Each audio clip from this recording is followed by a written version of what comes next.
Hello my well wishers, welcome to my YouTube channel Singams fusion. నేనైతే ఈరోజు మీకు శనగపప్పు పాయసం అనేది ఎలా చేస్తారో చూపించబోతున్నాను. మీరు కూడా ఈ సంక్రాంతికి ఈ పాయసంని అయితే మీ ఫ్యామిలీ మెంబర్స్ అందరికీ చేసి పెట్టి నాకైతే కమెంట్స్లో చెప్పండి ఎలా వచ్చిందనేసి. ఇక్కడ మనకు కావాల్సిన ఇంగ్రీడియంట్స్ అయితే శనగపప్పు, సగ్గుబియ్యం, పంచదార అండ్ డ్రై ఫ్రూట్స్. నేనైతే ఇక్కడ 1 గ్లాస్ ఆఫ్ శనగపప్పుని అయితే తీసుకుంటున్నాను. And at the same time 1 glass of water అయితే యాడ్ చేసేసుకొని నీట్గా శనగపప్పుని వాష్ చేసేసుకోండి. 1 గ్లాస్ ఆఫ్ శనగపప్పుకి 2 గ్లాసెస్ ఆఫ్ వాటర్ అయితే యాడ్ చేసేసుకొని శనగపప్పుని మంచిగా ఉడకపెట్టుకోండి, బాయిల్ చేసేసుకోండి. 5-6 విజిల్స్ అలా వచ్చేంత వరకు శనగపప్పుని బాయిల్ చేసుకోండి.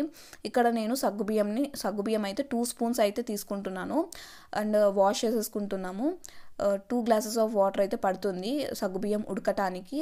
ఇక్కడ మనం 5-6 విజిల్స్ అలా రావాలి శనగపప్పు ఉడకటానికి.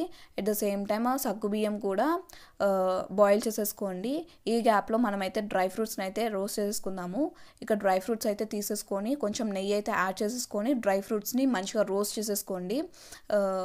గోల్డెన్ బ్రౌన్ వచ్చేంత వరకు మంచిగా రోస్ట్ చేసేసుకోండి. కొబ్బరి కూడా యాడ్ చేసేసుకొని గోల్డెన్ బ్రౌన్ వచ్చేంత వరకు మంచిగా రోస్ట్ చేసేసుకోండి. ఇక్కడ మనం అయితే బాయిల్ చేసి పెట్టుకున్న శనగపప్పు అండ్ సగ్గుబియ్యంని యాడ్ చేసేసుకొని 1 గ్లాస్ ఆఫ్ శనగపప్పుకి 1 గ్లాస్ ఆఫ్ షుగర్ అయితే పడుతుంది. యాడ్ చేసేసుకొని మిక్స్ చేసేసుకోండి మంచిగా. అండ్ 2 యాలుకలు అలా తీసేసుకొని శనగపప్పులో అయితే యాడ్ చేసేసుకోండి పాయసంలో. అండ్ రోస్ట్ చేసి పెట్టుకున్న కొబ్బరి అండ్ డ్రై ఫ్రూట్స్ కూడా యాడ్ చేసేసుకోండి. మంచిగా మిక్స్ చేసేసుకోండి. సో టేస్టీ పాయసం అయితే రెడీ అయిపోతుంది. Please do like, share and subscribe.